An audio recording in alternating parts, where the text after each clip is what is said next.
네, 저희가 수요일 날은 계속 지금 제사장 기도 다시 한번 이렇게 보고 있습니다. 지난번에 우리가 선지자의 기도가 끝났고요. 오늘부터 시작해서 이제 시편의 신약의 예수님의 기도, 그리고 사도의 기도, 계시의 찬송, 이렇게 이제 세 개의 문체들, 세 개의 다른 기도의 문장들을 우리가 볼 것입니다. 오늘부터 11번 동안 예수님의 기도, 예수님이 하셨던 사복음서에 나오는 예수님의 기도 중심으로 계속 또 살펴보도록 하겠습니다. 오늘은 너무나도 유명하고 너무나도 잘 알고 있는 주기도문입니다. 같이 한번 누가복음 11장 1절에서 3절 말씀 봅시다. 시작. 예수께서 한 곳에서 기도하시고 마치시매 제자 중 하나가 여짜오되 주여, 요한이 자기 제자들에게 기도를 가르치신 것 같이 우리에게도 가르쳐 주옵소서. 예수께서 이르시되 너희는 기도할 때 이렇게 하라. 아버지여, 이름이 거룩히 여김을 받으시오며 나라가 임하시오며 우리에게 날마다 일용할 양식을 주시옵고 우리가 우리에게 죄 지은 자 모든 사람을 용서한 우리 죄도 사하여 주시옵고 우리를 시험에 들게 하지 마시옵소서 하라. 아멘. 아멘. 가능하면 그동안 했던 것과 다르지 않게 똑같이, 그러나 이제 다시 한번 보면서 하나하나를 좀 다시 짚고 가길 원합니다. 1절에 나오는 것, 예수님께서 기도를 마치실 때 제자들이 나와서 주여, 요한이 자기 제자들에게 기도를 가르친 것 같이 우리에게도 가르쳐 주옵소서. 기도를 가르쳐 주십시오.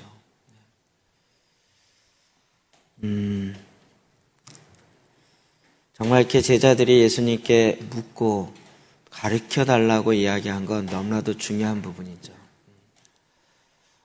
우리는 이렇게 어깨 넘어서 배우는 게 많고 그러다 보니 신앙생활도 어깨 넘어서 하는 경우가 참 많아요. 대부분 그렇게 배우죠. 그래서 어떻게 신앙생활 해야 되는지를 누구한테 배우죠? 교회 다니다 보면서 아는 거죠. 다른 분들이 저렇게 하네? 그럼 나도 해야지. 반대로 우리가 처음 나오신 분이나 이제 처음 예수를 믿게 될 분에게 신앙생활을 이렇게 해야 됩니다 라고 말할 때 우리가 얘기하는 첫 번째는 뭐죠? 첫 번째는 뭐죠? 교회 나오셔야 됩니다. 이거죠. 교회 나오셔야 됩니다. 저도 이제 어렸을 때부터 교회 다녔기 때문에 이 말에 익숙하고 그렇게 들었고 그렇게 가르쳤고, 요즘 이제 말씀을 다시 이렇게 쭉 보면서 성경 어디에 교회에 나와야 됩니다 이렇게 얘기한 곳이 있을까요? 일단 없죠. 성경 오히려 뭐라고 얘기하죠? 당신이 교회입니다 이렇게 얘기하잖아요. 하나님의 성령이 거하시는 하나님의 성전이 바로 당신입니다 이렇게 되죠. 그러면 뭐라고 얘기해야 될까요? 신앙생활을 어떻게 해야 될까 이럴 때 당신이 교회여야 됩니다 이렇게 얘기해야 되는 거죠. 확 깨겠죠. 여러분 뭐 너무 익숙해서 깨지 않으신가요? 그렇죠? 내가 교회라고요? 교회가 뭔데요? 그러면 교회는 하나님의 성령이 거하시는 거룩한 성전입니다. 성령이 뭔데요? 이러면서 얘기가 되겠죠. 사실 예수님이 구약부터 계속적으로 이야기한 건 무엇입니까? 하나님을 사랑하고 이웃을 사랑하라는 거죠. 그러니까 사실 신앙생활을 어떻게 해야 할까요? 라고 한다면 구약의 성도들은 뭐라 그랬을까요? 솔로몬 성전을 가야 됩니다 이렇게 얘기한 게 아니라 하나님을 사랑해야 됩니다 이렇게 얘기했겠죠. 예수님도 마찬가지고요. 어떤 계명을, 어떤 말씀을 갖고 내가 지키며 신앙생활을 해야 될까요? 라고 했을 때 하나님을 사랑하고 이웃을 사랑해야 됩니다 이렇게 자연스럽게 얘기한 거죠. 오늘날은 이게 왜 어렵죠? 우리가 이제 말씀의 기준으로 자꾸 돌아가자라는 겁니다. 물론 교회를 나오라라는 얘기에 많은 의미가 들어있지만 어찌 보면 그게 굉장히 하향 평준화 시켰던 많은 오히려 이렇게 마이너스 된 요인들이 많이 있었던 거죠. 이제는 우리가 조금 더 성숙해서 그냥 어린아이 수준의 이야기가 아니라 이제는 정말 믿음의 장성한 자가 되어서 그 실제적인 거, 본질적인 게 무엇인지를 봐야 된다는 거죠. 그러니까 대부분 이제 다 교회를 다녀요. 교회를 나왔고 그렇게 교회 나온 지 20년, 30년이 됐어요. 그 다음은요. 그럼 이제 점점 더 본질적인 얘기로 들어가야 되겠죠. 하나님을 사랑하고 예수를 사랑해야 됩니다. 그런 구체적이고 실제적인 것들이 들어가야 되는데 우리는 그냥 교회 나와야 된다라는 이 말 하나에 그러다 보니까 이게 뭐랑 제일 비슷해요? 절에 다니는 거랑 비슷하다는 거죠. 절을 나오세요. 정말 제가 불교 신자의 믿음 보고 대단했어요. 1년에 몇 번 절 가요? 한 번 가더라고요. 한 번, 웬만한 사람들은. 그리고 또 종교난에 불교라고 딱 체크하더라고요. 4월 초 8일 날 한 번 가는 거예요. 저는 이게 충격이어갖고 매번 얘기해요. 절에서요, 1년 동안 살 모든 그 시주라 그러죠. 그게 4월 초 8일 날 다 들어온대요. 그리고 그분들이 진짜 4월 초 8일 날 가서 헌금 아니고 뭘 시주라 그러나요? 진짜로? 그때 액수가 거의 100, 어마어마한 단위더라고요. 내가 그런 거 상담도 한 적이 있어요. 정말 불교에 열심히 있던 분이 이제 개종을 해서 교회를 다니기 시작한 거예요. 근데 교회는 매주 헌금을 하니까 이분이 진짜 그렇게 해야 되는 줄 알고 매주 몇백씩 헌금을 하기 시작한 거예요.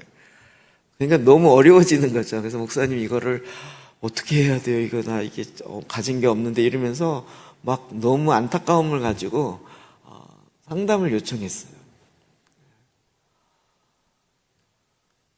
이분은 절 다니듯이 교회를 다녀야 된다 생각하다 보니까 그 생각이 있었던 거죠. 이제는 우리가 그것을 믿음의 초보를 좀 벗어서 주님 우리에게도 기도를 가르쳐 주십시오. 제자들이 예수님께 이렇게 물었다는 것은 우리도 충분히 물을 수 있고 물어야 하고 또 이것에 이제는 우리의 머리로 헬라적으로 머리로만 받아들이고 지식, 정보로만 받아들이는 것이 아니라 마음으로 받아들여야 되는 거죠. 어찌 보면 주기도문 우리가 너무나도 잘 알고 있어요. 그런데도 주기도문처럼 살거나 주기도문이 정말 얘기하는 그 실제를 알지 못하고 기도가 어렵다라고 이야기하는 건 왜 그럴까요? 그것이 내 마음에 와닿지 않은 거죠. 주기도문 다 알아, 다 외워. 우리에게 있어서 신앙의 핵심은 지금 뭐죠? 마음으로 믿어 의에 이르고 마음에 주님은 또 우리의 마음의 중심을 보시는 분이고 계속 중요한 게 우리의 마음인 거죠. 어찌 보면 우리의 마음이 예수님의 말씀하신 것처럼 주님을 믿는 자들의 그 바른 마음이 되게 하기 위한 기도의 가장 핵심, 엑기스를 뽑아놓은 것이 바로 주기도문인 거죠. 주기도문보다 더 탁월한 기도가 있을까요? 참 재미나고 아이러닉한 일입니다. 지금 유대인들이, 종교인들이요, 계속 시드르 기도라는 걸 합니다. 기도 채자요, 진짜 많아요. 자, 이번에 가서 한 권 몰래 훔쳐올까 그랬더니 못 훔쳐오겠더라고요. 예루살렘 통곡의 벽 앞에 책을 이만큼 쌓아놓고요. 진짜 막 책장을 새로 만들었더라고요. 그래서 전에는 막 그냥 수북히 쌓이고 막 애들 용도 있고 그래서 그냥 대충 한 두 개 갖고 와도 모를 상황이었는데 이제는 아주 질서정연하게 잘 해놨더라고요.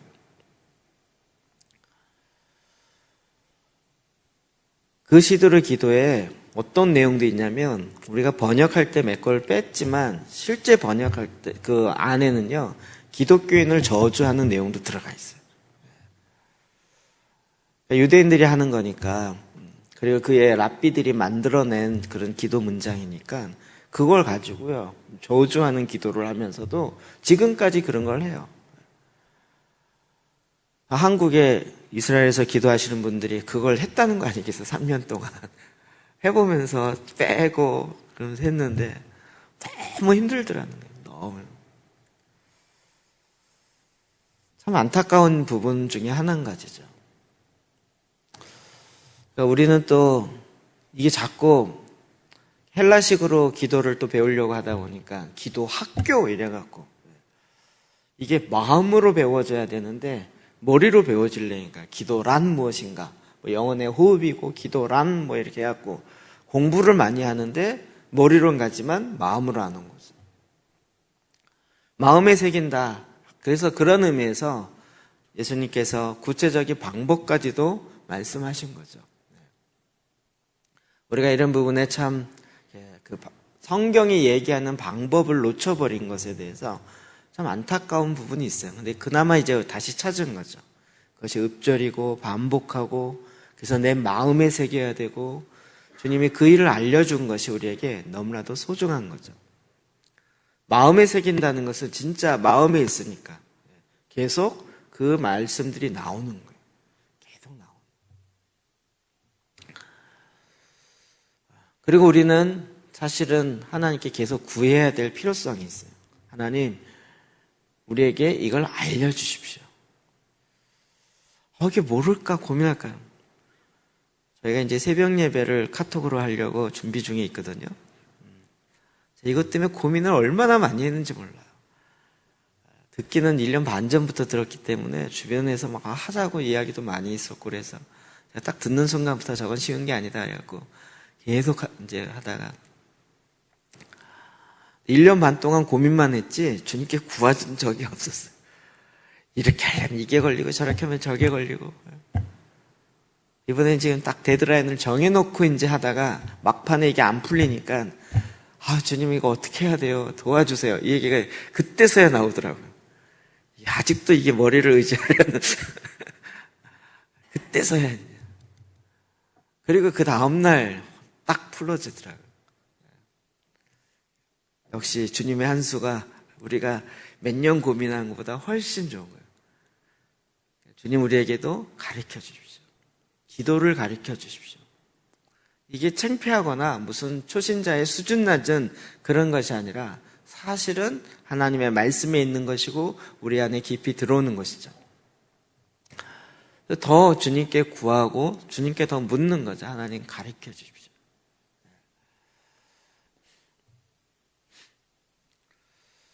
우리는 이런 부분에 정말 뭐랄까 그 삶을 살아가시는 분들의 그 삶 가운데 느껴지는 그 실제를 배울 필요성이 있는 것 같아요.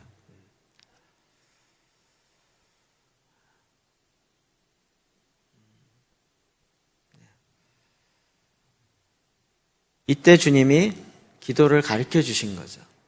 근데 참 재밌는 것은 기도란 이것이다라고 기도학을 한 게 아니라 기도의 문장을 아예 주어줬다는 거예요. 왜냐하면 그 당시 갖고 있었던 그 구약부터 시작해 초대교회 그때 분위기에 있었던 기도를 어떻게 하는지가 이미 잡혀 있었기 때문에 그들이 늘 말씀을 갖고 읊조리며 기도하는 거예요. 이번에도 재미있는 이야기를 하나 들었는데요. 나중에 이제 유대인들이 다 흩어져 가지고 누가 진짜 유대인인지를 구분을 잘 하기가 힘들었대요. 그래서 이제 DNA 구조를 연구하고 이런 것도 하는데 그건 워낙 비싸고 돈이 많이 들은 일이니까 딱 기도 책자를 주고 이 사람이 기도를 어떻게 하는지를 보면 유대인이다 아니다 갈라진다는 거예요. 근데 유대인이 기도할 때 이렇게 하잖아요. 요 모습을 보면 유대인인지 흔드는 건지를 딱 구분한다는 거예요. 그의 DNA 속에 들어가 있어요. 그래서 이거를 흔들 때 어떻게 흔들어야 할까요? 어떻게 흔들어야 유대인처럼 기도하는 걸까요? 이거를 하는 게 웃긴다는 거죠. 그런데 이미 구약에 기도는 어떻게 하는지가 기속적으로 계속 되어 왔기 때문에 예수님께서 굳이 기도를 어떻게 한다라고 말할 필요가 없이 기도의 문장만 줘도 그들은 그걸 갖고 끊임없이 기도하는 것을 배웠다는 거예요. 특히 예수님께서 가르치신 기도, 그것은 정말 우리에게 너무 탁월한 기도인 거죠. 이러한 부분에서 우리가 정말 이 주기도문 또 성경에 나와 있는 많은 기도의 문장들은 우리에게 너무나도 큰 도움이 되는 것입니다. 그리고 이 말씀으로 기도하는 것은 우리에게 다시 성경이 이야기하는 것을 찾은 거죠. 히브리서 4장 12절 볼까요? 시작. 하나님의 말씀은 살아있고 활력이 있어요.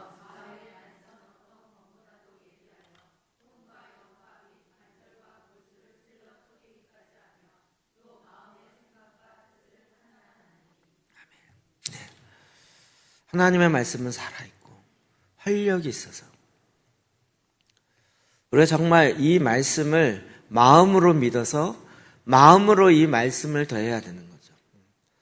마음으로 대하는 것과 함께 우리의 외형적인 것도 같이 좀 가면 좋겠어요. 우리가 말씀을 굉장히 소중히 여기고 또 어떤 면에서 제가 경서사상이 있다 그랬죠. 한국은 책을 소중하게 여기는 거예요. 책을 발로 밟거나 그러면 집에서 난리 나죠. 여러분은 안 그러셨나요? 책을 거꾸로 꽂아 놓고 있거나 아니면 책꽂이에 저희 집은 책꽂이가 이렇게 책꽂이가 책이 나란히 있어야지 이렇게 삐뚤빼뚤해도 이거 정리 안 한다고 난리는. 그건 이제 하나님의 말씀을 기준히 여기는 게 아니라 경서사상, 책을 존중히 여기에는 선비사상들에서 나오는 거였죠. 그게 말씀을 사랑하는 거라고 생각한 거예요. 저 어렸을 때 교회에서 성경책 비고 잤다가 한번 되게 혼났어요. 어떻게 성경책을 말씀을 머리에 비계로 대형으로 샀는 거예요. 성경책이 두꺼우니까 뭐 이렇게 높이 할 때 딱 놓고 뭐 밟고 뭐 한다 얘기하면 좋잖아요. 그랬다는 그 말도 안 되는 일이고요. 말씀을 기준히 여기는 것과 성경책을 기준히 여기는 것과 그 안에 있는 하나님의 말씀을 귀하게 여기는 것과 이게 같이 한 마음으로 가야 되는 거죠. 자, 그렇다면 책을 기준히 여기는 것이 아니라 하나님의 말씀이 말씀으로서 그 안에 목숨을 걸고 생명을 걸고 나간다는 건 과연 뭘까요? 그게 말씀이 내 입에 들어와 내 안에서 내 입에서 내 생각 속에서 내 마음 속에서 계속 그것이 하나가 되는 거예요. 말씀에서 이야기하는 것과 내가 갖고 있는 나의 마음이 하나가 되는 거예요. 이 과정이 기도의 과정이고 이 과정이 말씀을 내가 먹는 과정인 거죠. 우린 이제는 이것에 어떤 여정이 있다는 것을 발견한 거죠. 말씀 기도가 쉽지 않은 거죠. 왜요? 말씀을 먹고 내 걸로 소화해서 이 과정들을 계속 해야 되니까요. 그 말씀을 계속 먹어야 돼요. 계속 먹어야 돼요. 그리고 깊이 있게 묵상하고요. 그 묵상도 한 번 했다고 되는 것이 아니라 그러니까 영적인 대가들을 만나면 내가 이미 알고 있는 말씀, 주기도문 같은 경우도 또 예수기도 같은 경우도 하나님의 아들 주 예수 그리스도시요 죄인이 나를 불쌍히 여기소서 이 짧은 문장 하나 갖고도요. 그것에 더 깊이 있게 그게 내 마음속에 더 깊이 들어오면 들어올수록 그 한 문장 안에 있는 그 한 문장이 내 마음을 다스리고 그 한 문장으로 말미암아 내 마음이 그 말과 일치가 되기 시작하면서 거기서부터 나오는 하나님의 역사를 보는 거죠. 우리는 계속 거기에 집중하게 되는 거예요. 자, 히브리서 4장 12절 말씀 한번 읽어봅시다. 시작.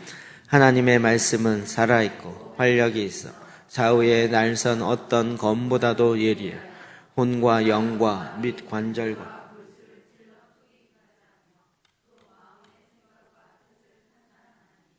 아멘, 아멘. 좌우의 날선 어떤 검보다도 예리하여 혼과 영과 및 관절과 골수를 찔러 쪼개기까지. 우리가 이 하나님의 말씀을 보는 그 마음, 그 자세는 다른 거죠. 일반 책을 보는 것과는 다른 거죠. 이제는 제가 뭐 이렇게 여러 사람을 만나보다 보니까 캐톨릭 쪽을 좀 이렇게 만나게 되는 것 같아요. 그 사람들하고 성경 얘기하다 보면 뭔가 꼭 걸리는 게 있어요. 얘기할 때 그들은 이제 외경을 쓰잖아요. 도마복음 이런 거 있어요. 도마서. 읽어보셨나요? 예수님의 제자 중에 도마가 있었잖아요. 그가 쓴 편지가 있어요. 도마서. 외경, 위경 이렇게 있거든요. 얘기하다 보면 그 얘기를 해요. 거기에 익숙한데 저는 전혀 모르니까. 그런데 한번 갔다가 읽어보세요. 캐톨릭에서 나오는 외경이 있거든요. 우리 66권 말고 더 추가로 해야 한다고 이게 잡아놓은 외경과 또 위경이 있는데 한번 읽어보세요. 진짜 느낌 달라요. 성경을 깊이 있게 보는 것과 이게 이 66권에 있는 성경에 읽는 것과 그걸 읽는 것과는 너무 이게 왜 성경이 아닌지가 그냥 알아져요. 읽어보면. 이게 뭐 교리적으로 어떻게 이거 떠나서 그냥 읽어보면 알아져. 하나님의 성령의 감동으로 말미암아 기록되어진 이 말씀과 그냥 사람이 쓴 글과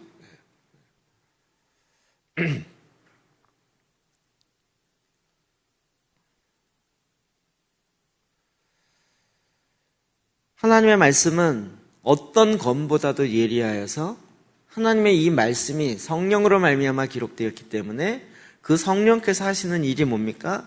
혼과 영과 및 관절과 골수를 찔러 쪼개는 거예요. 혼과 영과 관절과 골수를 찔러 쪼갠다고요. 하나님의 말씀은 정확하게 이렇게 우리 마음에 또 마음의 생각과 뜻을 판단해요. 내 안에 있는 육의 생각이 아니라 혼의 생각, 혼의 기능으로 이게 잡았던 것이 이게 정말 하나님의 뜻인지 내 생각인지 모를 때 어떻게 해요? 말씀을 봐야 돼요. 말씀.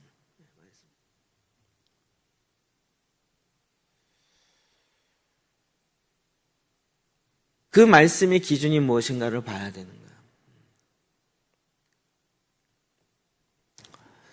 제가 이제 오늘 비로소 좀 정신이 드는 것 같아요. 제가 적응이 돼요.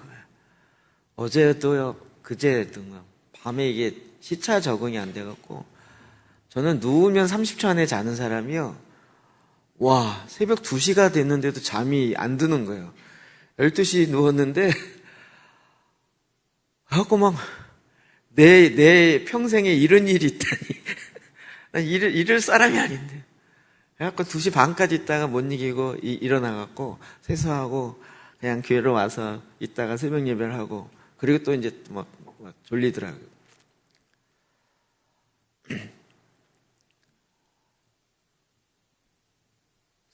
얘기 왜 했죠? 지금도 헷갈리네. 그래갖고 이제 그동안 못했던 일들을 이제야 이제 조금씩 하기 시작해요. 어제는 이제 우리 한민숙 지사님을 만났어요. 집에 신방 가서 밤에 이제 이야기를 좀 듣고 그분이 했던 이야기 중에 한 가지. 여러분, 이 사람이 스트레스 중에 가장 큰 스트레스가 뭐냐면 배우자와의 사별이에요. 그게 백이에요, 백. 그러니까 그 절차나 그 어떤 것이 어떠했든지 좋았든지 나빴든지 상관없이요. 배우자의 사별은요, 사람이 인간이 받는 스트레스 중에 가장 큰 스트레스예요. 그러니까 이 엄청난 스트레스, 우리가 보통 스트레스 받은 사람이 좀 이상해지잖아요. 그거를 이제 스트레스를 감당해 나가며 그 문제를 이제 하나씩 풀고 정리하기가 쉽지가 않아요. 워낙 큰 스트레스이기 때문에. 그러니까 이제 마음에 여러 가지 생각이 들어오죠. 이 생각 저 생각 들어. 그런데 정말 우리가 잘 못하는 것은 위로하는 걸 잘 못해요. 위로한답시고 얘기하는데 스트레스를 더 줘요, 대부분은. 더 주는 거예요. 그게 안 되는 거예요. 근데 그가 했던 이야기가 있어요. 어떨 땐 불안하고, 어떨 땐 또 하나님 인도에 감사하고요. 뭐 왔다 갔다 하죠. 왜냐면 이게 힘드니까. 그리고 뭐 여러 가지 일들이 또 남아있잖아요. 그래서 하나님께 기도하고 하나님 도대체 왜 그러냐 그러면 그때 희한하게 말씀이 떠오른대요. 나는 선한 목자라 내가 너와 함께하려. 아이 그런 거 말고요. 왜 그럴 때 떠오르는 말씀은 말씀 같지 않죠? 내가 막 불안하고 막 염려 이럴 때 말씀이 떠오르는데 대부분 그걸 말씀이라고 생각 안 해요. 무슨 계시가 비씩 내려오는 것처럼 이런 것만 말씀이라고 생각하는데 정말 내가 공고하고 어렵고 힘들 때 그때 그냥 우리가 너무나도 잘 알고 있었던 그런 말씀들이 나를 보호하고 나를 이끌어 가는데 우리는 막 그런 말씀이 아니고 막 무슨 계시가 풀어지는 어떤 뭐 신비한 뭐라고 자꾸 생각하는 거죠. 가장 보편적이고 가장 일반적인 그런 말씀일지 모르지만 그것이 내 안에 레마의 말씀으로 그 말씀을 취하여서 그 말씀으로 내 마음을 다스리는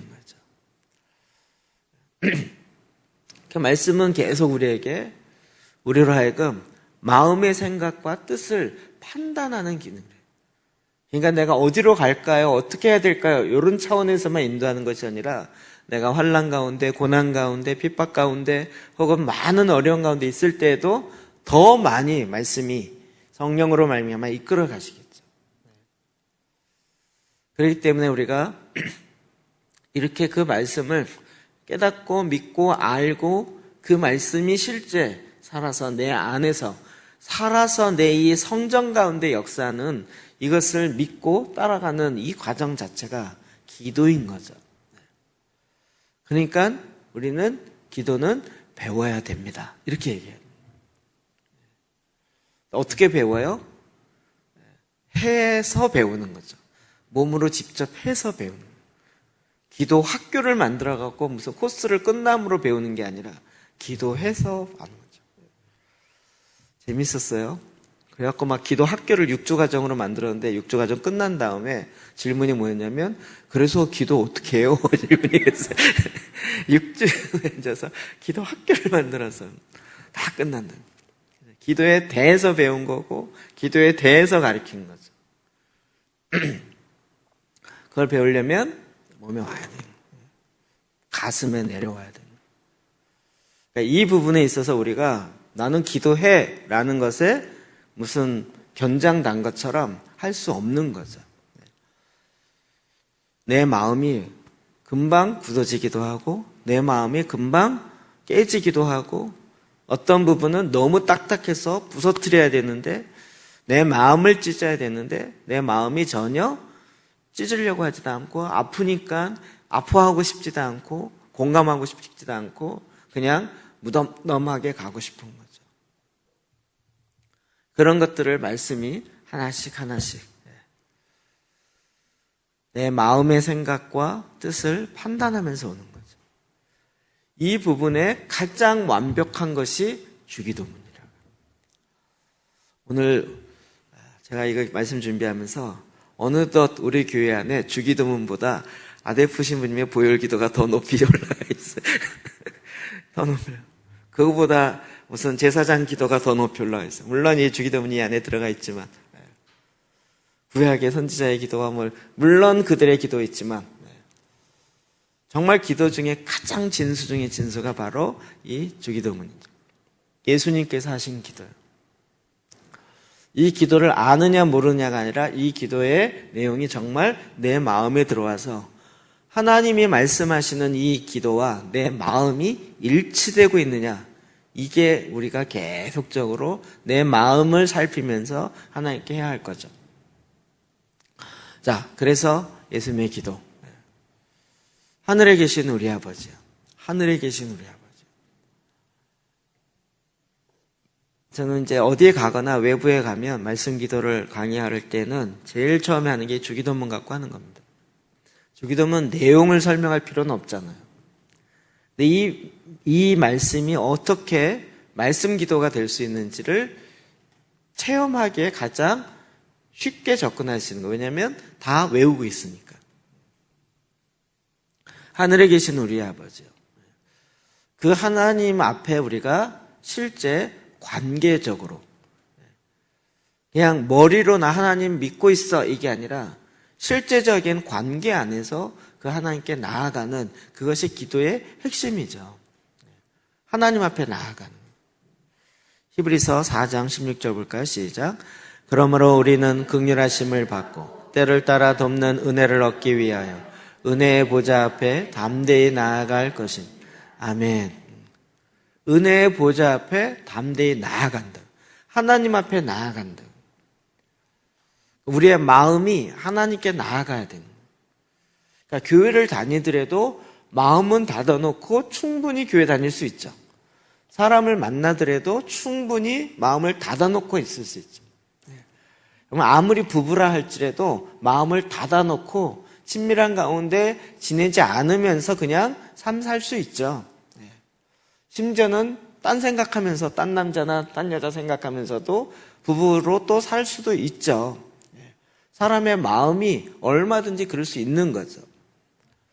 하나님에 대해서도 마찬가지로 때를 따라 돕는 은혜를 얻기 위하여 하나님의 보좌 앞에 담대히 나아가야 되는데 나아가는 과정이 하나님께서 우리의 성막 기도를 통해서 알게 한 거죠. 나아가려면 어떻게 해야 돼요? 우리가 깨끗해야 돼요. 거룩해야 돼요. 온전해야 돼요. 미리 준비해야 돼요. 기도의 준비 과정이 있다는 것을 우리는 좀 더 깊이 할 필요가 있는 것 같아요. 제가 묵었던 숙소가 이스라엘에서 남쪽 전망대 쪽에 그 메리 선교사님 집이었는데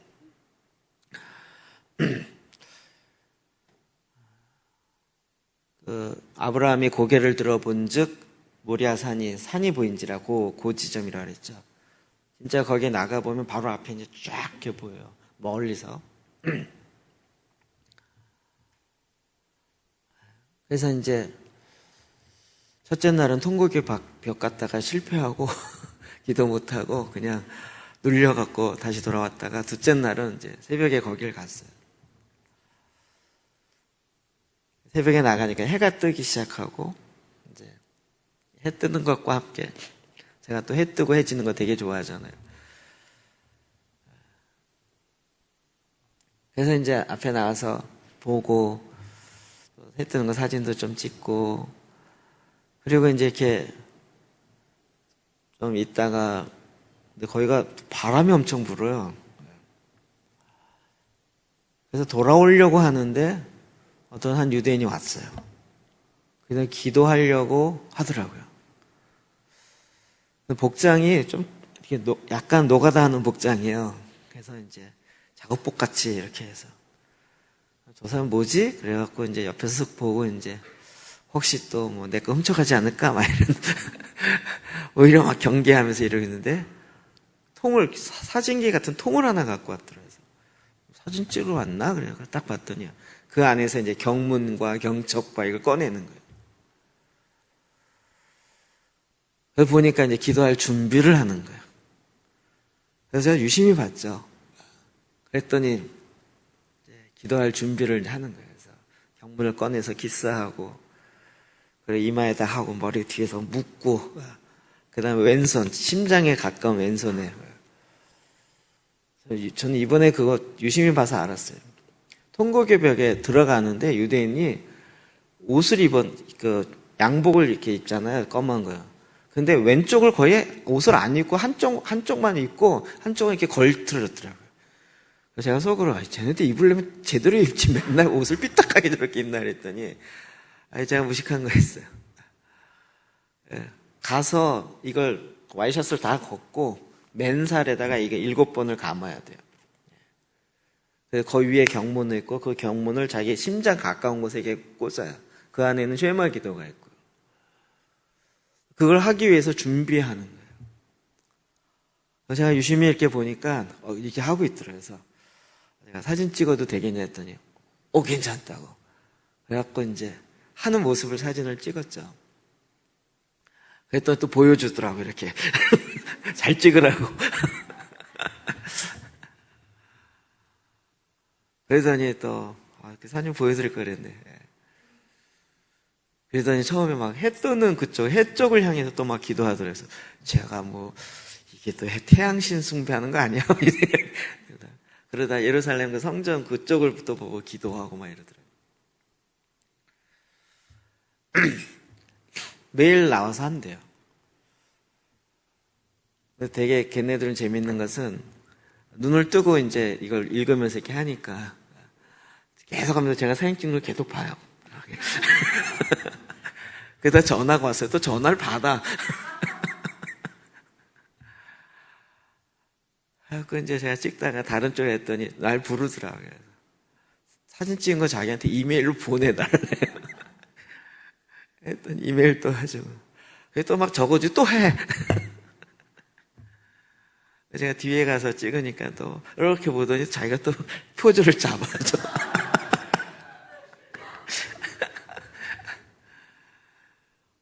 그래도 이제 이게 기도하는 게 우리랑 좀 다른 거예요. 그냥 기도문을 반복해서 하면 되니까 기도하면서요 되게 부산해요. 아주 독특했어요. 거기가 이제 남쪽 전망대가 그래서 유대인들이 이렇게 행사를 많이 하거든요. 결혼식도 거기서 하고 뭐 축제를 많이 해요. 거기 이제 유대인들만 있으니까 우리 바로 앞에 이제 성전 보이고 그러니까 그 전날 결혼식이 있었어요. 결혼식을 주로 밤에 하더라고요. 아침에 가보니까 뭐 이렇게 한 것도 아직도 있고 또 뭐 좀 지저분했어요. 막 옆에 막 이렇게 술잔 같은 것도 있고 또 이렇게 뭔지 모르겠는데 포도주 병이었던 것 같은데 그게 한 병 있더라고요.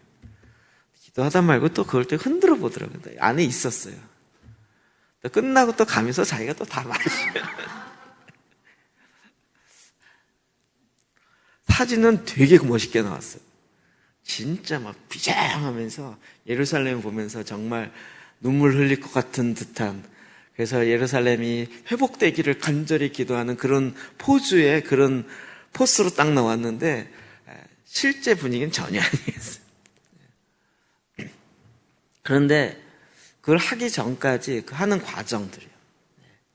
하나님께 나아가기 그렇게 하기 전까지 자기의 마음을 들어가기 전에 손을 씻고, 원래 그 스톤교육 앞에는 손 씻는 데가 있어요. 따로 해놨더라고요. 손을 씻고 준비하고 그러면서 그 과정들을 잘 깨끗하게 하는 과정들을 가는 거죠. 하나님의 은혜의 보좌 앞에 나아가기 위해서 우리가 준비해야 된다는 거죠. 대부분 기도 안 된다고 하시는 분들이 이런 거죠. 딱 오자마자 딱 앉아서 하나님 아버지, 그리고 하나님 왜 대답해야 되는데 대답을 안 하셔요. 하나님 어쩌저쩌 하다가 아무 응답이 없는 거, 기도가 안 되네 뭐 이러면서 휙 가는 거예요. 전혀 준비가 없이.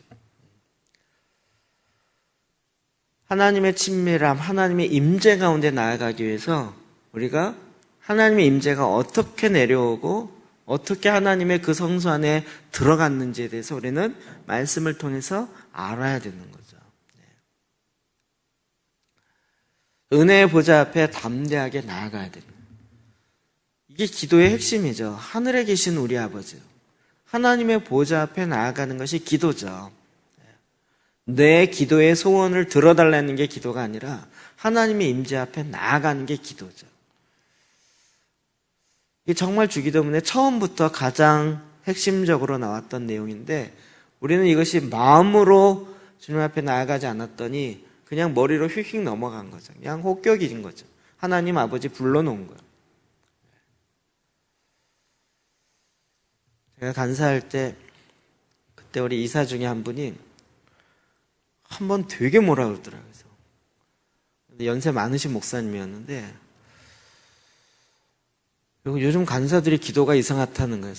왜 그러신가 그랬더니 하나님 아버지라고 안 그리고 하나님이라고 그런다는 거예요. 약간 좀 야단치면서 니네들은 하나님의 아버지가 아니야? 이러면서 왜 하나님? 이러고만 그러는 거예요. 하나님 아버지 그래야지. 약간 어르신들은 이 작구가 맞아야 되잖아요. 그런 것 때문에 그런가 보다 이런 마음도 있었지만, 한편으로서 보면 조금 하나님 아버지와 내가 어떤 관계인가, 친밀함에서 나오는 나의 그 혹격이 있는 건 내가 부르는, 그냥 형식으로 부르는 것이 아니라 정말 마음에서부터 나오는, 그래서 하나님의 임재 가운데 나아가게 하는 나의 친밀함에 나의 용어가 있는 거죠. 이름이 거룩히 여김을 받으시오며. 계시록 7장 9절 볼까요? 시작. 일 후에 내가 보니 각 사람과 족속과 방언과 백성과 방언에서 아무도 능히 셀 수 없는 큰 무리가 나와 흰 옷을 입고 손에 종려 가지를 들고 보좌 앞에 어린 양 앞에 서서. 아멘. 하나님의 이름이 높임을 받으십시오. 그럼 이것은 시작이고 마지막이고 결론인 거죠. 마지막 그림도 보좌에 누가 앉아 계세요? 하나님. 그리고 어린 양. 그 앞에 서서 종려나무 가지를 들고, 이게 뭐죠? 종려나무 가지 언제 들어요? 장막절. 그곳에, 그러니까 예수님이 뭐 다시 오실 때 장막절에 올 거라고 그 얘기하는 게 이거잖아요. 주님의 이름을 높이는 거예요. 주님의 오심을 위해서. 우리랑 함께 거하시는 그 주님. 그 그림이 쫙 나와 있는 거죠. 이름이 거룩히 여김을 받으십시오. 주의 이름을 높이는 것, 이것이 가장 큰 기도이죠. 지난 월요일날 우리가 이야기 좀 잠깐 했던 부분이기도 한데, 우리가 지금 말씀 기도하고 기도 재단하면서 제일 처음에 했던 게 뭐죠? 한 절 한 절 읽으면서 하나님의 이름을 높이는 거죠.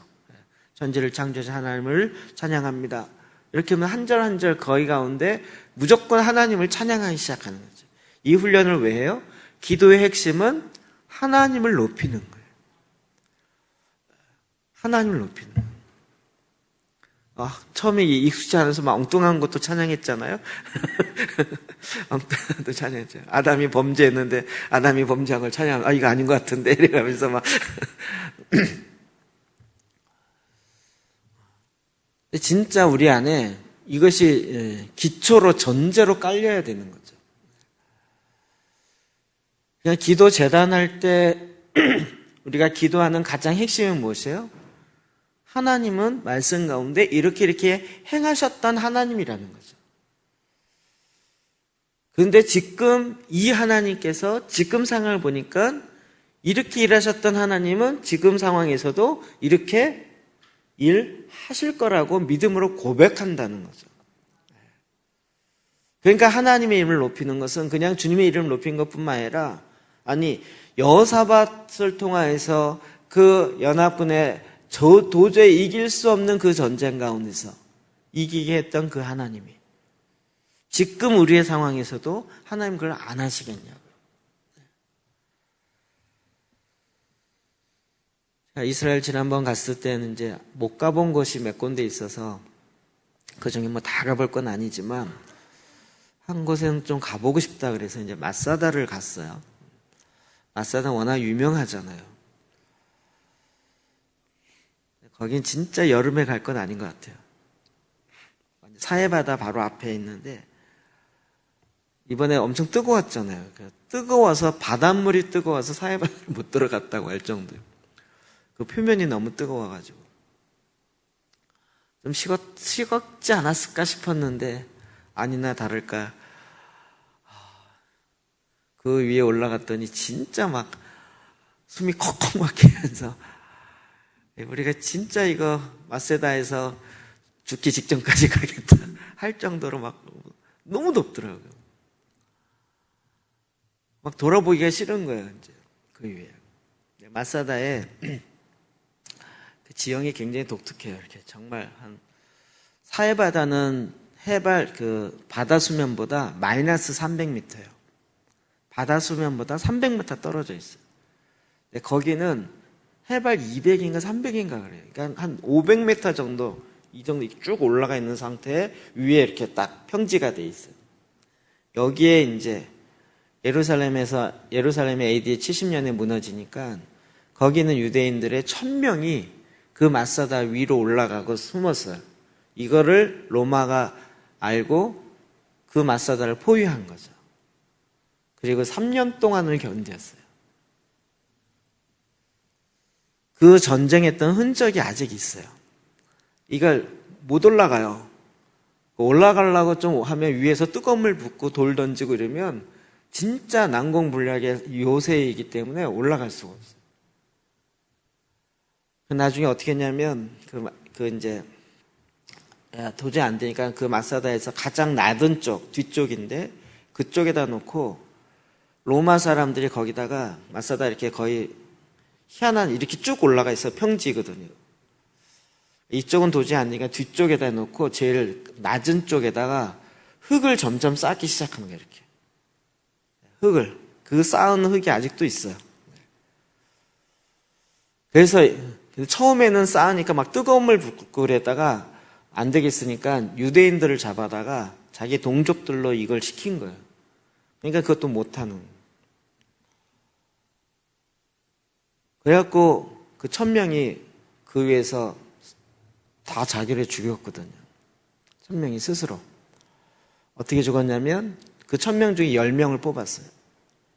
10명이 착출된 사람이 100명씩을 한 명씩 다 죽였어요.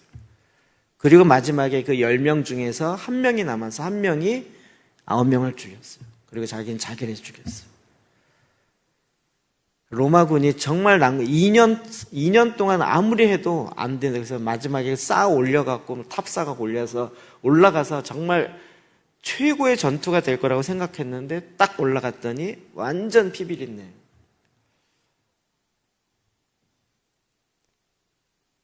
정말 비참한 현장이더라고요.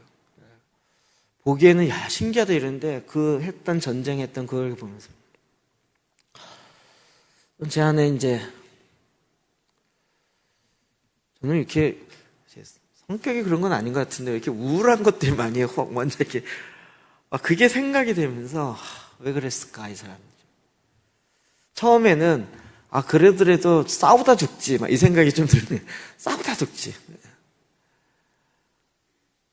마지막에 우리가 선택할 건 이제 둘 중에 하나밖에 없습니다. 로마인들에게 잡혀가서 비참하게 죽든지 아니면 우리가 거룩하게 죽든지 둘 중에 하나입니다. 우리 선택합시다. 이래갖고 자기네끼리 거룩하게 죽기로 하고 다 죽은 거거든요.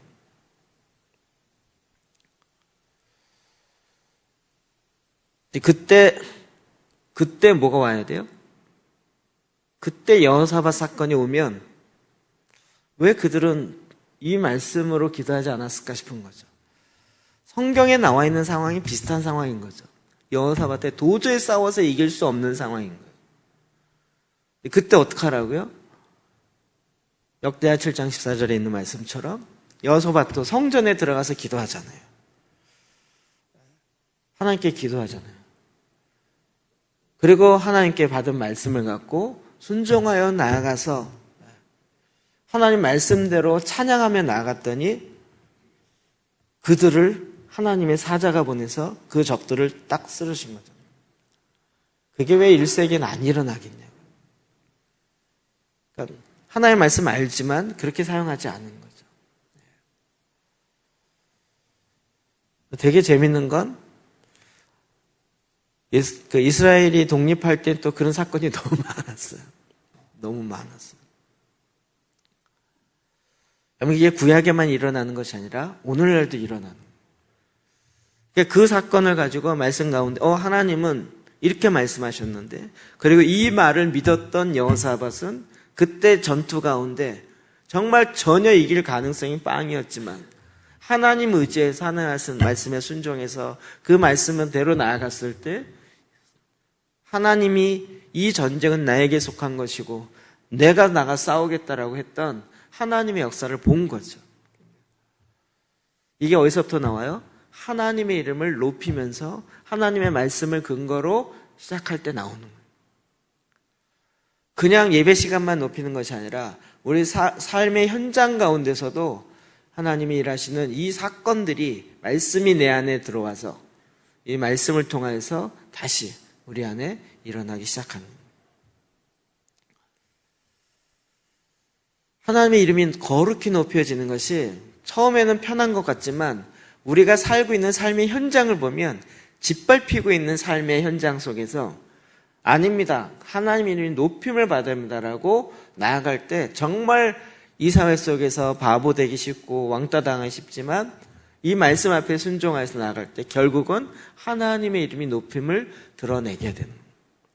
그러면 이걸 기도하는 거죠.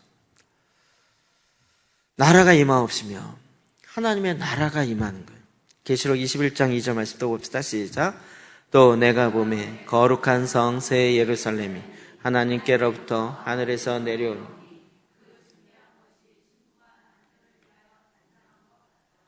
아멘.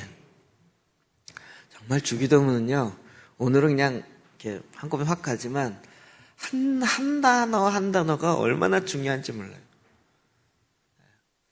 지금 전 세계가 지금 많은 사람들이 기독교가 하나가 돼야 된다. 다시 교회가 하나 돼야 된다. 막 교단이 나눠지지 말고 하나 돼야 된다. 이 얘기 많이 하죠. 그러면서 나름대로 이야기를 많이 합니다. 그런데 하나 될 수 있는 유일한 길은 뭐예요? 나라예요. 하나님 나라의 킹덤으로 하나 됩니다. 킹덤은 누가 있어요? 왕이신 예수 그리스도로 말미암아 하나 되는 거지. 예수 그리스도로 말미암은 하나됨이 아닌 조직적인 하나님이나 이론적인 하나님이나 무슨 다른 측면에서의 하나 되어짐은 오히려 더 큰 분열을 갖고는 어떻게 하나가 되는지를 하나님도 우리에게 알려주신 거죠. 말씀으로 말미암아 하나 되는 것이고 예수 그리스도로 말미암아 하나 되고, 그래서 왕이신 주님 앞에 그 나라가 임함으로 그 말씀 앞에 순종함으로 하나가 됩니다.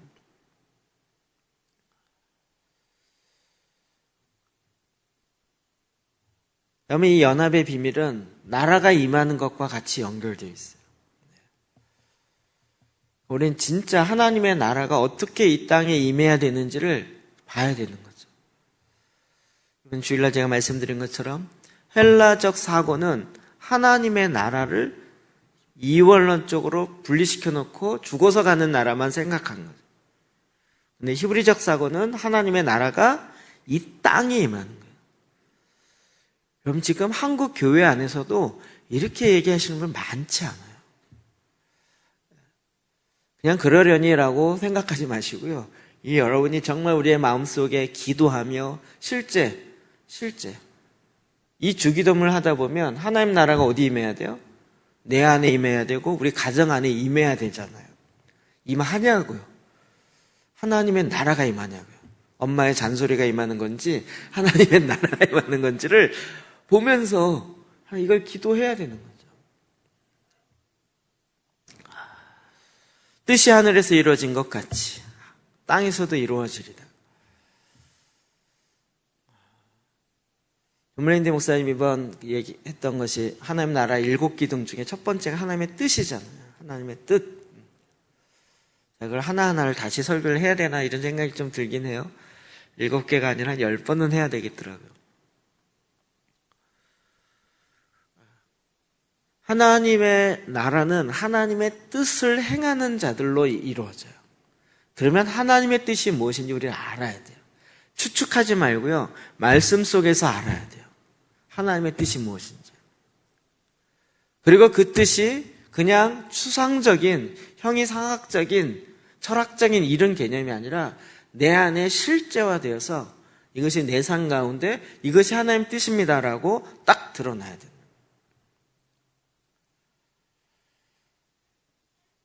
우리는 그것을 모를 때는 하나님께 하나님 뜻이 무엇인지를 알 때까지 기다려야 되고 물어야 되고 그리고 함께 나아가야 되는 거죠.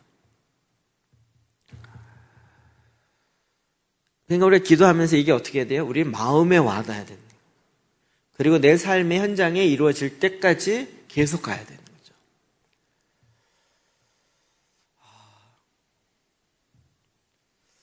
농담인데요. 농담을 진단처럼 하는 그래서 주기도문만 가지고 제사장 기도하면 어떨까요? 매번 모일 때마다 주기도문 갖고 2시간 하는 거예요. 그래도 충분히 하지 않을까요, 이제? 주기도문 이게 무슨 새로운 교단인지 이단인지 모르겠죠. 주기도문만 갖고 기도해도 사실은 2시간, 3시간 매일 충분히 할 수 있는 거죠. 기도하는 방법을 바꿔야 되는 거죠. 쑥 지식적으로 주문 외우듯이 하는 것이 아니라 진짜 한 문장 한 문장 하나님의 뜻이 하늘에서 이루어진 거죠.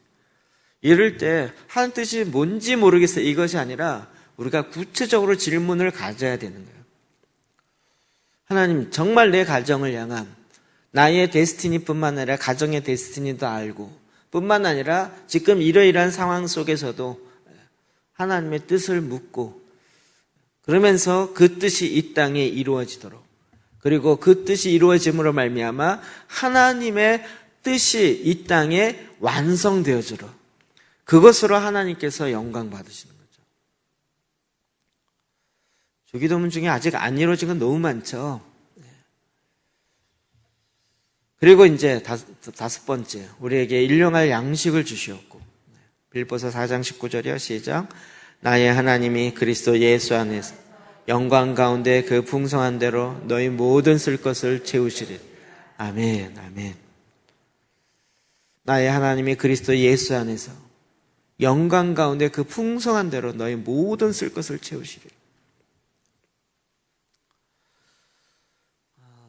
그 북쪽 이스라엘 기도의 집을 이제 방문을 했더니 얘기를 좀 나눴어요. 그러면서 많은 얘기 했다 그랬잖아요. 화장실을 갔더니요. 화장실 외에 이렇게 딱 붙어 있어요. 화장실 바로 옆에 또 세탁실이더라고요. 수도와 전기를 아껴주세요. 이스라엘은 비싸서 한 달에 200만 원 이상 들어요. 이렇게 됩니다. 물이 굉장히 귀하고 전기가 딸려요. 그리고 웬만해서 에어컨을 안 켜요. 식당에서도 에어컨을 안 켜요.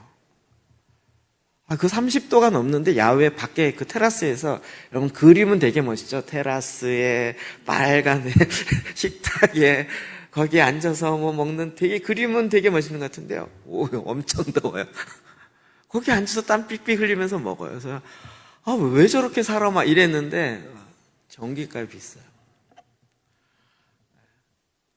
그렇잖아요.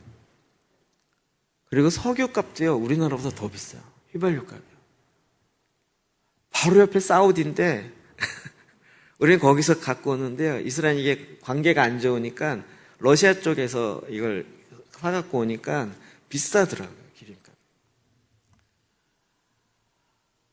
그래서 제 마음속에 약간 좀, 한 달에 전기값, 물값이 200만 원 들면 저희 교회가 그 정도 들거든요. 전기값이 한 달에 100만 원 정도 수준에서 왔다 갔다 하고요. 물값은 그렇게 많이 들진 않아요. 근데 그 조그만 이렇게 공간이 그 정도 들어? 와, 이게 진짜 운영하는 것 자체가 쉽지 않겠다. 물었어요.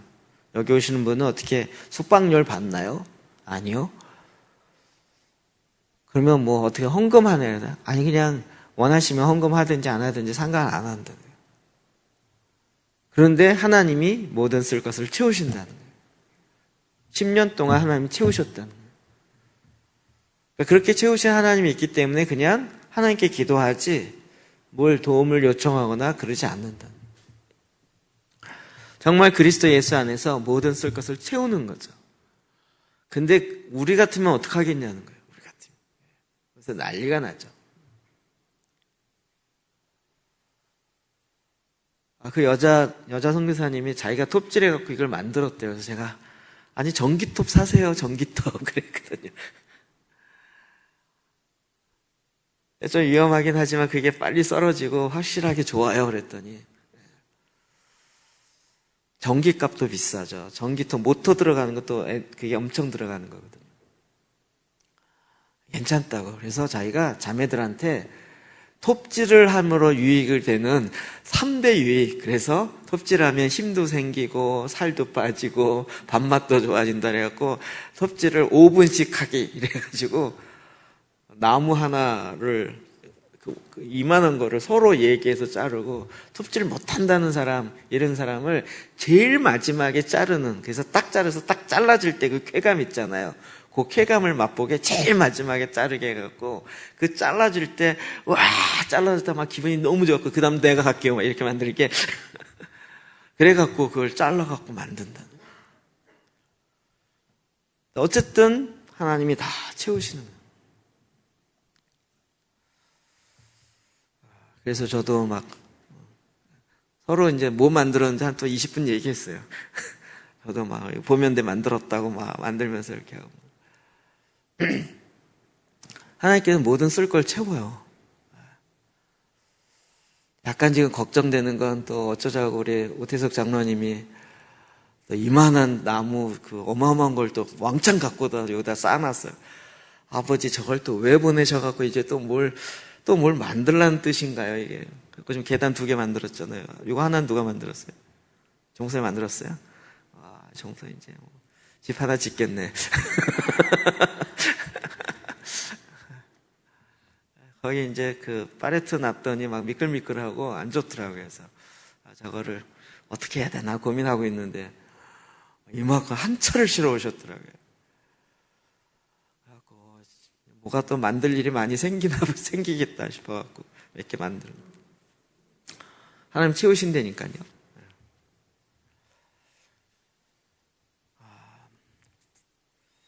우리가 우리의 죄를 사하여 준 것 같이 우리의 죄를 사하여 주옵시고.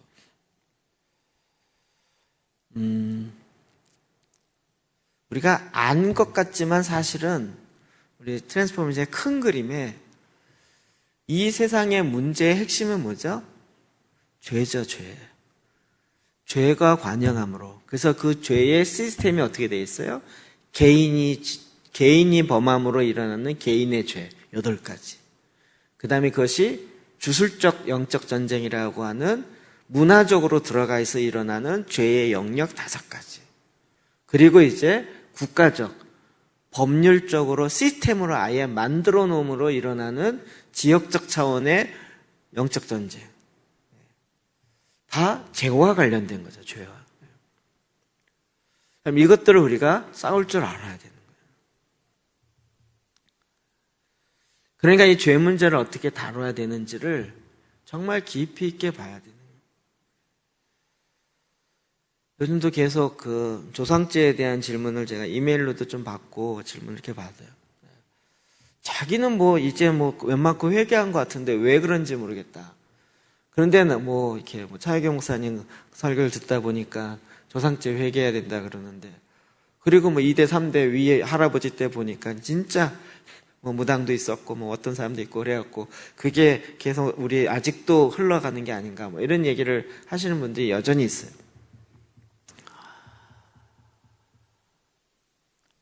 죄 문제를 해결해야 돼요. 그게 개인, 그 다음에 주술적, 그 다음에 지역적. 3가지 차원의 영적 전쟁을 우리가 알아야 되는 거죠. 아시는 건지 모르시는 건지 제가 지금 눈치를 살피고 있습니다. 아버지, 네. 그러니까 이 죄 문제를 우리가 해결할 줄 알아야 돼요. 그러니까 제사장은 뭐 해야 돼요? 이 죄 문제를 들고 가운데 들어가서 하나님 앞에 나아가 죄 문제를 하나님께 용서받을 수 있도록 들어갈 수 있는 그 사이에 끼인 자로, 중보자로 들어가는 것이 바로 제사장의 역할이죠. 이것이 개인부터 시작하여 나중에는 국가까지. 죄 문제 해결하지 아니하고 영적 전쟁이나 국가 변혁 불가능한 거죠. 우리가 이것들을 싸울 줄 알고 싸워봐야 되는 거죠. 주님이 계속 얘기하신 거예요. 우리가 우리의 죄를 사하여 준 것 같이 우리의 죄를 사하여 줍시고. 주기도문 요구할 때 죄에 걸리죠. 하나님 용서해 주십시오. 그런데 그 앞에 뭐가 꼭 붙어 있어요. 우리가 우리의 죄를 사하여 준 것 같이. 그러고 보면 진짜 용서 안 하기로 내가 굳게 결단하고 있는 사람 여러 사람 있죠. 너는 진짜 내가 용서 안 해 이래놓고 확 묶어놓고, 그리고 이제 어느 날 내 죄 때문에 힘들어서 주님 앞에 나와서 회개하고 기도하다가 무심결에 주기도문을 했는데 우리가 우리의 죄를 사하여 준 것 같이 이러면서 내가 아직 용서해 주지 않고 있는, 정말 용서해 줄까봐 꽉꽉꽉 돌려갖고 막 묶어놓고 잊어버렸고 이랬던 많은 것들이 있잖아요. 결국 이것이 지금 내가 묶여 있는 거죠. 하나님 그것들을 하나씩 푸는 거죠. 하나씩. 언제까지 나와요 이게? 죽을 때까지. 평생 나온다. 난 회개 다 했어. 이런 사람 진짜 대단한데. 나는 하나님께 기도도 했고, 나는 회개 다 했대. 네. 개인으로 문제 끝날지 모르지만, 정말 이게 국가적인 문제까지 가기 시작하면, 이게 뭐 어마어마한 거죠.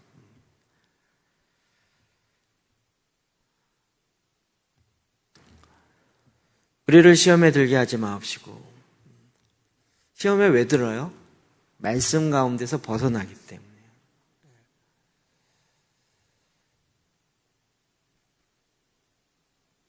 진짜 하나님 외에 다른 것을 경배한, 이게 이제 제가 트랜스포메이션 하면서 영역을 보니까 진짜 그렇게 되는 거죠. 그렇게. 하나님이 먹이시고 하나님이 준비시킨다라고 생각지 않고 월급이 나에게 생명이다라고 생각하니까 그 월급을 주는 사람을 그 앞에 순종할 수밖에 없는.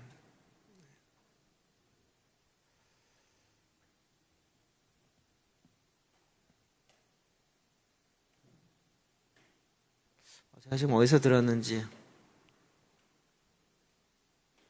생각이 안 나요.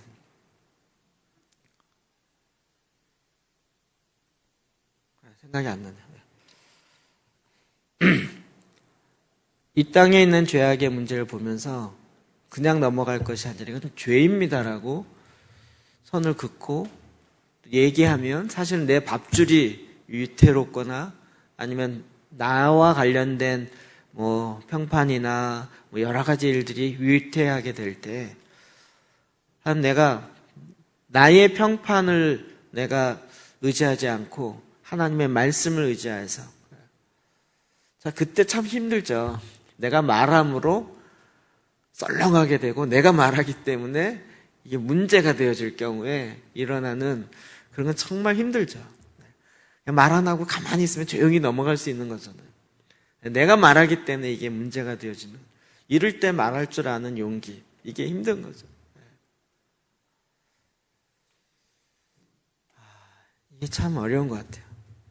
우리는 좀 그런 거예요. 교회적 문화가 좋은 게 좋은 거지 이러고 덮고 갑시다, 은혜롭게 갑시다, 이게 워낙 많은데 그때 하나님 원하시는 게 그거 아닌 것 같습니다 이래갖고 딱 들이대면서 이 말씀이 지켜져야 된다 했대. 아우 융통성 없고 야이씨 이러면서 이게 참 어려운 거죠. 우리로 하여금 시험에 들게 하는 문제들입니다.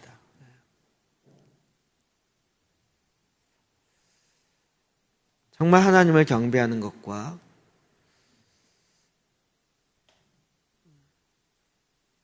그 앞에 이 하나님을 경배하기까지 일어나는 과정을 보면 너무 어려운 게 많아요. 이럴 때 하나님 우리를 시험에 들게 하지 마옵시고, 참 힘든 거죠.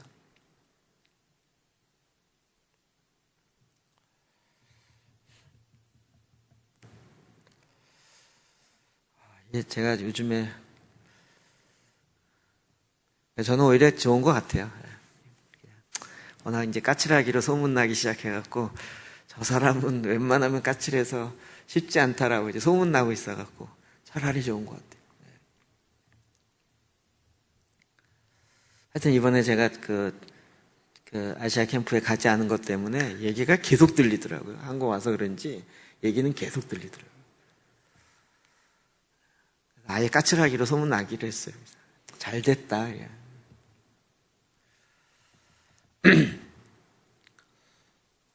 그리고 이제 그 얘기를 자꾸 제안해서 뭐 내가 잘못한 걸까? 아니면 정말 하나님 원하시는 게 뭘까?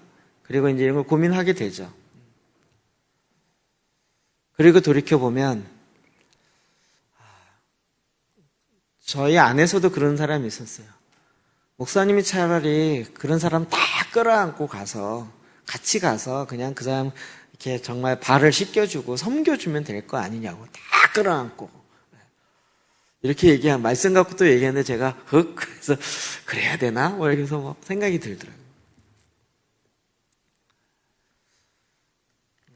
근데 이제 제 안에는 좋은 게 좋은 거다라는 그런 마음은 진짜 안 들더라고요. 이번에 처음에 시작할 때 이것을 제대로 잡지 않으면 결코 제대로 세워질 수가 없다라는 마음이에요. 그러니까 저는 안 간 것이 안 하겠다가 아니라 바로 세우겠다라는 강력한 메시지예요. 저의 스타일이긴 한데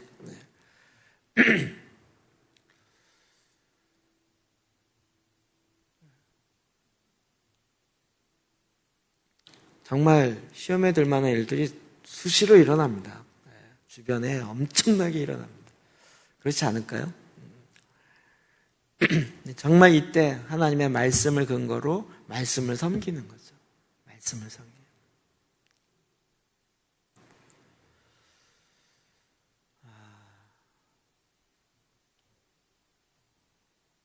한민숙 집사 얘기 자꾸 해서 죄송한데, 계속 이제 병원 신방도 자주 가고, 몇 번 가고, 나중에 이제, 가기 전에 가서 이야기를 좀 나눴어요. 그래서 장례 준비에 대한 이야기를 좀 나눴어요.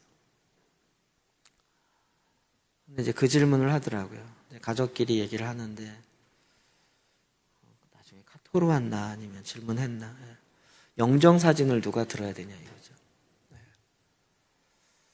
우리나라 장례법에는 남자가 들어야 돼요.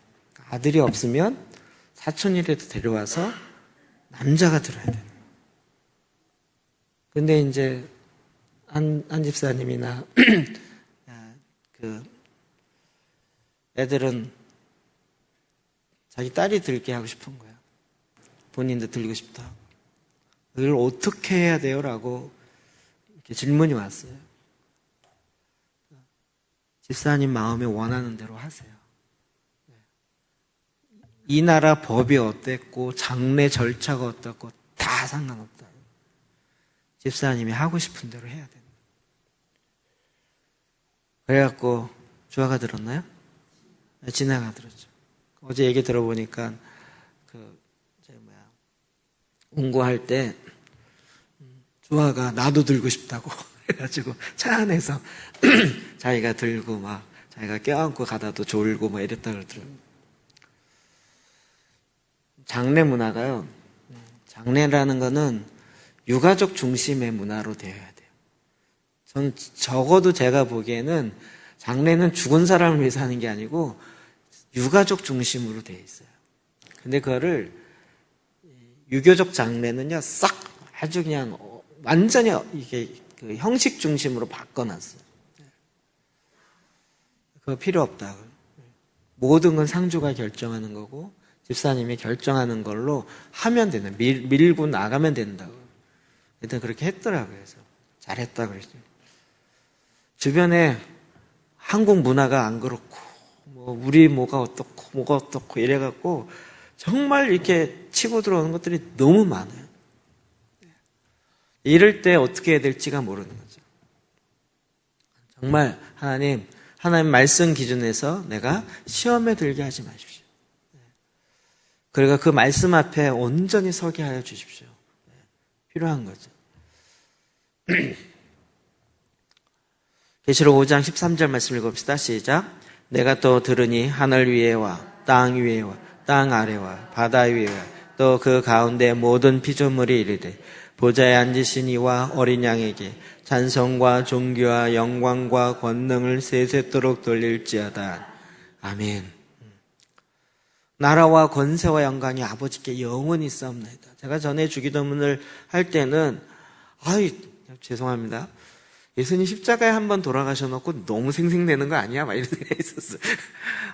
한 번 돌아가셔가지고 그거 갖고 막 나중에 영원토록 영생토록 돌리고 너무 막 이렇게 그러시는 것 같아. 막 이런 좀 생각이 있었어요. 근데 이제 전체 말씀을 전체를 보면서 천지창조가 누구로 말미암아 됐어요?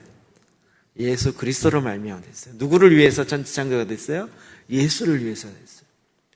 모든 만물의 창조 자체가 예수 그리스도로 말미암아 되었고 그리스도께서 직접 하셨고 하나님과 함께 하셨지만 그리고 하나님도 그리스도 안에서 통일되게 하려고 합니다. 그러니까 이거는 합당한 거죠. 찬송과 존귀와 영광과 권능이 왜요? 창조하신 분이니까요. 그냥 십자가에서 돌아가셔서 우리의 죄를 구속하시는 구세주일 뿐만 아니라 예수님 그분도 창조주이시니까요. 그러니까 피조물이 창조주에게 영광을 돌린 건 당연한 거죠. 합당한 거죠. 생색내는 게 아니고 그건 당연한 거죠. 더 이해가 안 되죠. 창조하신 그분께서 이 땅에 오셔서 십자가를 지신 게 더 이해가 안 돼야지 십자가만 졌다고 너무 생색낸다라고 하는 게 오히려 이상한 거죠. 모든 나라, 권세, 영광 주님께 있습니다. 근데 왜 우리 자꾸 세상의 권세자에게 가려고 하죠? 세상에 돈 많고 세상에 힘 있고 세상의 어떤 결정자에게 가려고 하죠? 정말 주님께 모든 주님이 이것들을 이끌어 가시고 주님이 이걸 만들어 가십니다. 당장은 아닌 것 같아요. 당장은 이게 오히려 악이 승리하는 것 같아요. 그러나 주님이 결국은 주님이 다 이 모든 것들의 결정과 결론을 갖고 계십니다. 주기도문은 이렇게요. 진짜 대단한. 여러분 이제 어떨 때 마음이 안 잡히고 기도가 안 된다 이럴 때는 예수기도와 시편과 주기도문으로 빨리 넘어가세요. 그러면 마음에 딱 이게 중심이 잡히는 거죠. 그 위에 말씀을 보며 새롭게 기도 재단에 이것들을 쌓아야 되지 내 마음이 막 너무 분주하고 준비가 안 돼 있는데 성경을 읽으면 마음이 콩밭에가 있는데 이게 들어오겠냐고요. 그러면 꼭 성경 탓하죠. 왜 이렇게 어려운 거야? 이러면서. 정말 기초가 쌓여져야 그 위에 더 하나님의 말씀이 쌓을 수 있는 거죠. 이 모든 것의 가장 핵심이 주기도문에 기가 막히게 들어가 있어요. 정말 주기도문 하나만 갖고 제대로 기도해도 하나님이 이루시는 모든 것들을 이룰 수 있다고 생각이 들어요. 거기에 너무 함축적으로 들어가 있어요. 게다가 이 주기도문은 성소 안에 들어가서 하는 기도예요. 번제단에서 하는 기도가 아니라 성소 안에 들어가서 하는 기도. 이거는 제사장이 왕이 그 주님 앞에 나아가서 하는 그 기도의 문장이 바로 이것이에요. 우리가 주기도문에 대한 평가를 너무 평가절하를 해놔가지고 정말 예배 마칠 때 하는 기도인 것처럼 착각하는데 그것이 아니라 이 기도가 주님이 우리에게 기도가 뭔지를 제대로 알려주신 핵심적인 거예요. 그래서 이 8개의 문장이지만 깊이 있게 내 마음으로 와닿도록 우리가 계속 읊조리고 반복하며 내 마음이 정말 이 말씀과 연합하여 하나가는 거예요. 그리고 이렇게 기도할 때 우리가 늘 하는 것처럼 마음에 걸려지는 것이 있으면 이 걸리는 것이 무엇인지를 다시 한번 체크하고 점검하고 그리고 그것을 주님 앞에다가 회개하고 돌이키고 그리고 내 삶의 실제가 이루어지도록 가야 되는 거예요. 조금 천천히 가셔도 된다니까요. 안 이루어졌어. 이루어질 째다 그랬는데 안 이루어졌어. 이루어질 째다 그랬으면 어떻게 그걸 살아낼지도 고민해야 된다니까요. 우리는 자꾸 무슨 이루어질 째다 그러면 이루어져야 된다라고 생각하는데 그렇게 선포했으면 그 삶을 내가 또 살아가야 되는 거죠. 무슨 말 이해되세요? 여호사밧이 하나님이 말씀하시는 대로 순종해서 찬양대 앞에 나가고 하면 하나님으로 말미암아 이길 줄 믿었어요. 그대로 될지어다 그걸 그 다음날 하행해 그렇게 하지는 않고 계속 선포만 해. 그건 의미가 없다고요. 그때는 진짜 말씀이 전략을 주시는 대로 순종해서 그 적 진지 앞으로 찬양하며 나아가야죠. 나갈 때 어떤 마음이 들었을까요? 죽을 것 같죠. 내가 이러다 죽는구나. 그럼 나중에 어떤 게 생겨요? 오기가 생기죠.